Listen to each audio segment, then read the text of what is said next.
मनोहर लाल ने भ्रष्टाचार के खिलाफ एक हाई पावर कमेटी के गठन की घोषणा की। डिवीजन लेवल पर 6 नई इकाइयों का गठन करने का निर्णय।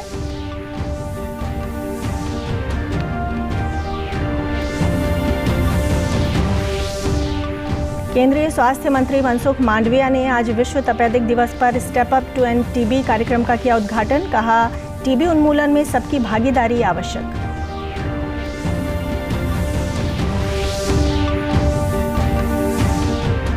करनाल के क्षेत्रीय बागवानी प्रशिक्षण केंद्र में 3 दिवसीय रोजगार मेले की हुई शुरुआत। मेले में सरकारी व निजी कंपनियां भाग लेकर प्रशिक्षित युवाओं का कर रही हैं चयन।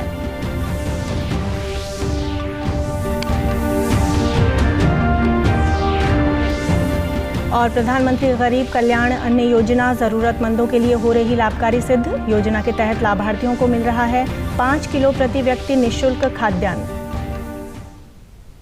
नमस्कार, मैं ऋतु कौशिक। अब समाचार विस्तार से। मुख्यमंत्री मनोहर लाल ने आज चंडीगढ़ में प्रदेश के सभी जिला उपायुक्तों और पुलिस अधीक्षकों की बैठक की अध्यक्षता की। बैठक के बाद मुख्यमंत्री ने पत्रकारों को संबोधित करते हुए कहा कि प्रदेश के सभी सरकारी कर्मचारियों के लिए ह्यूमन रिसोर्स विभाग का गठन किया जाएगा। ह्यूमन रिसोर्स में कर्मचारियों के पेंशन, ACR, चार्जशीट और तबादले आदि का रिकॉर्ड उपलब्ध होगा।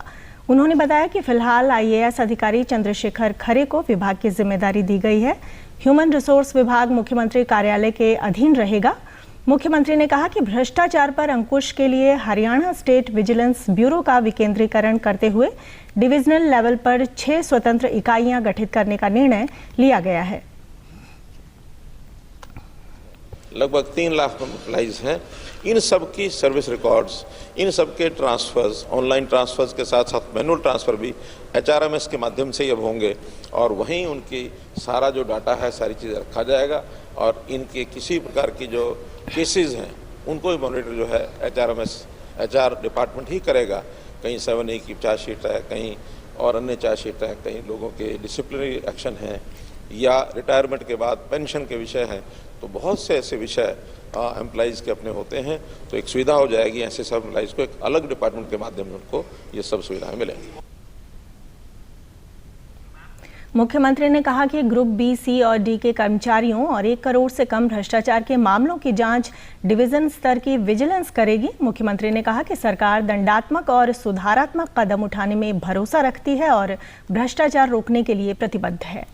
विजिलेंस ब्यूरो है, उसके नीचे पहले विजिलेंस ब्यूरो की इकाइयाँ नहीं होती थी, अब डिवीजन लेवल पर और विजिलेंस ब्यूरो की अलग से स्वतंत्र इकाइयाँ काम करेंगी।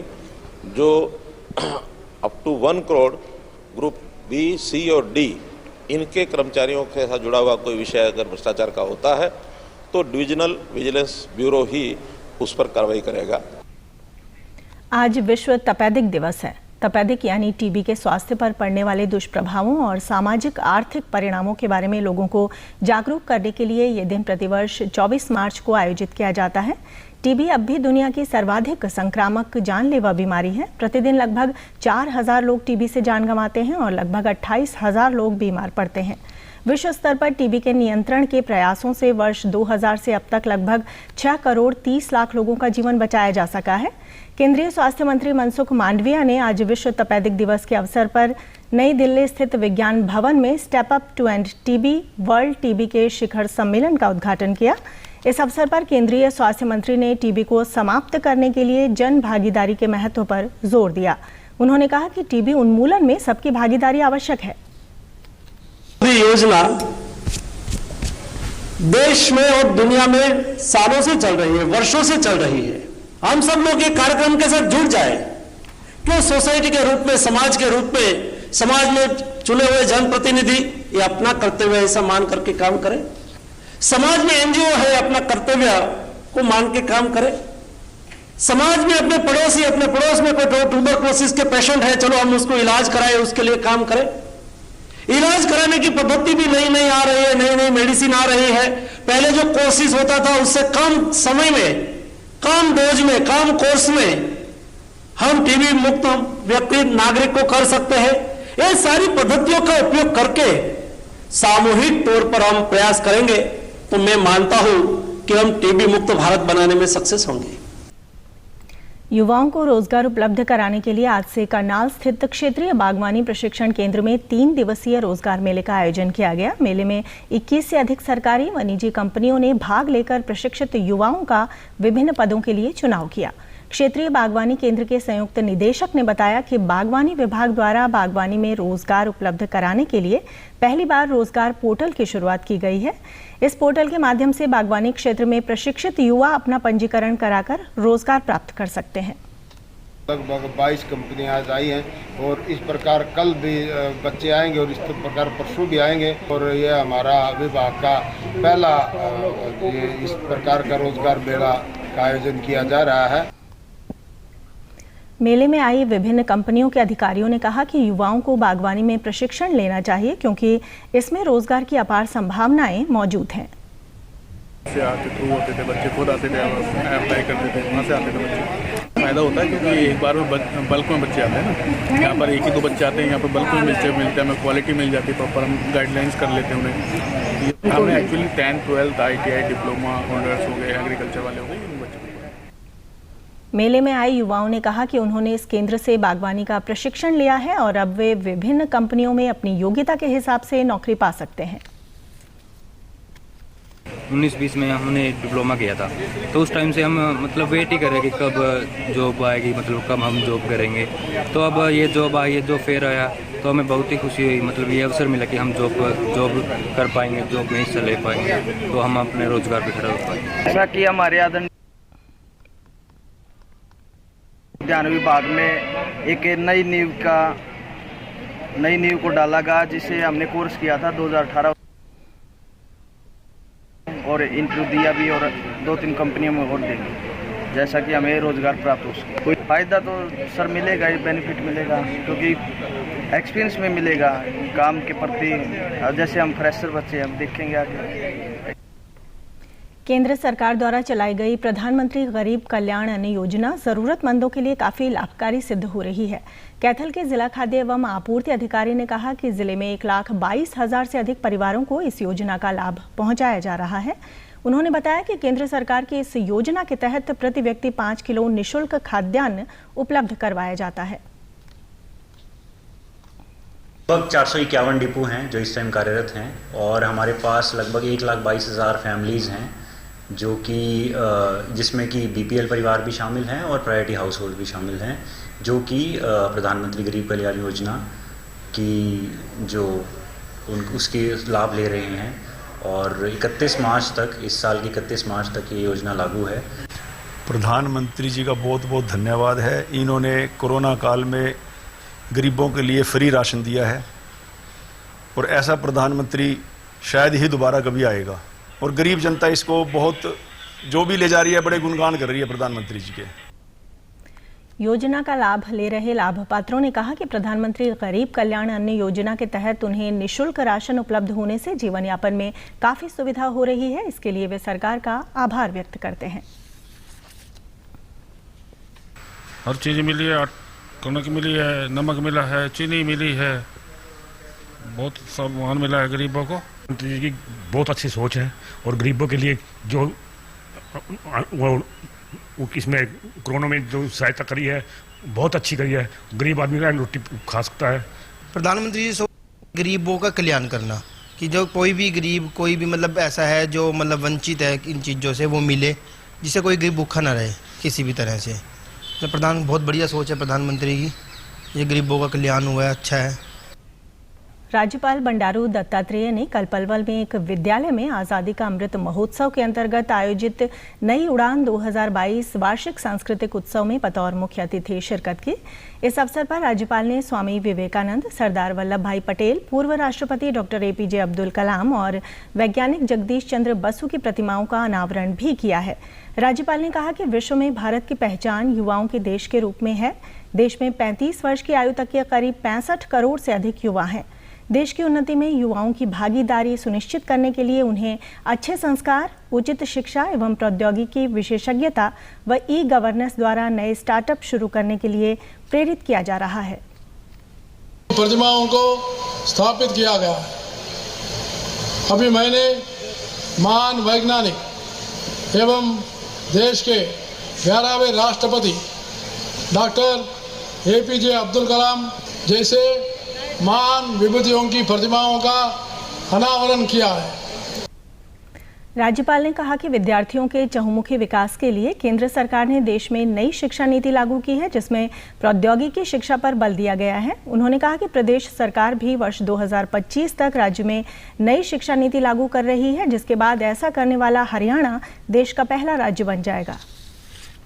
खेलों में पदक जीतकर लाने वाले खिलाड़ियों को नगद पुरस्कार राशि देने का भी प्रावधान किया है।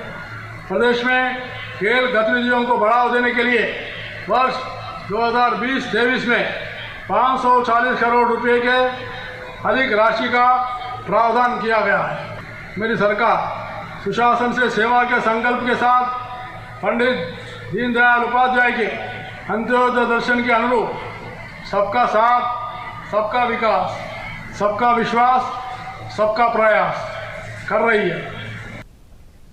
गवर्नमेंट ई मार्केट प्लेस ने मौजूदा वित्त वर्ष में 1 लाख करोड़ रुपए का ऑर्डर वैल्यू हासिल कर एक नया रिकॉर्ड कायम किया है। सरकारी खरीद में पारदर्शिता लाने हेतु सरकार ने ऑनलाइन खरीदारी करने के लिए 2016 में जैम पोर्टल की शुरुआत की थी।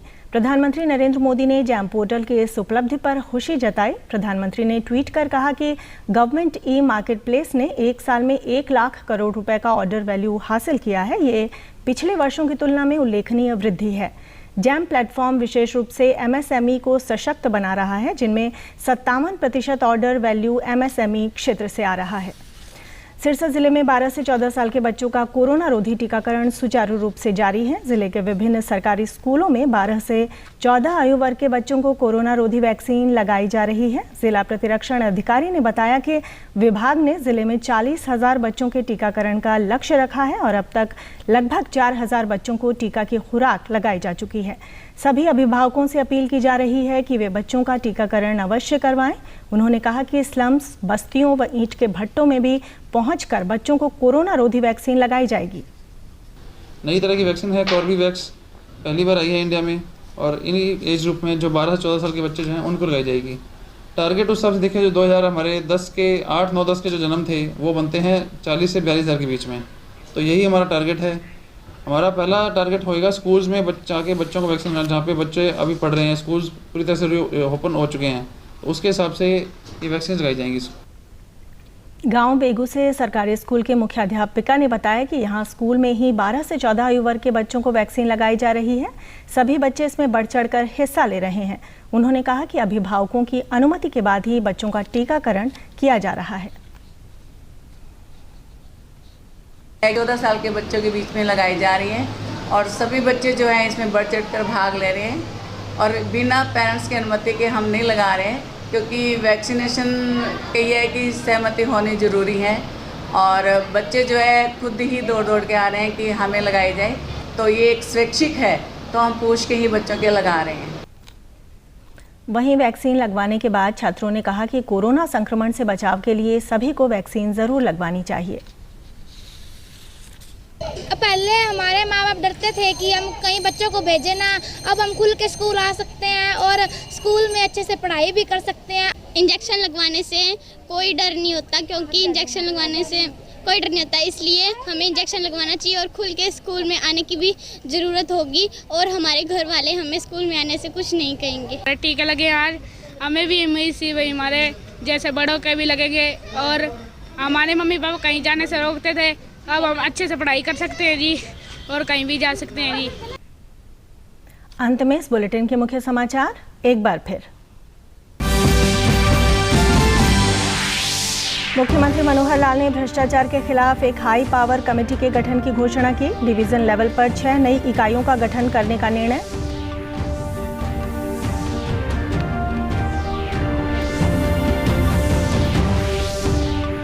केंद्रीय स्वास्थ्य मंत्री मनसुख मांडविया ने आज विश्व तपेदिक दिवस पर step up to end TB कार्यक्रम का किया उद्घाटन। कहा, टीबी उन्मूलन में सबकी भागीदारी आवश्यक।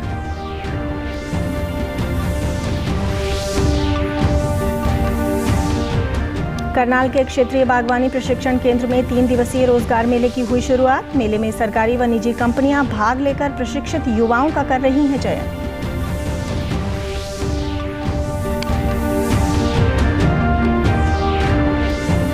और प्रधानमंत्री गरीब कल्याण अन्न योजना जरूरतमंदों के लिए हो रही लाभकारी सिद्ध। योजना के तहत लाभार्थियों को मिल रहा है 5 किलो प्रति व्यक्ति निःशुल्क खाद्यान्न।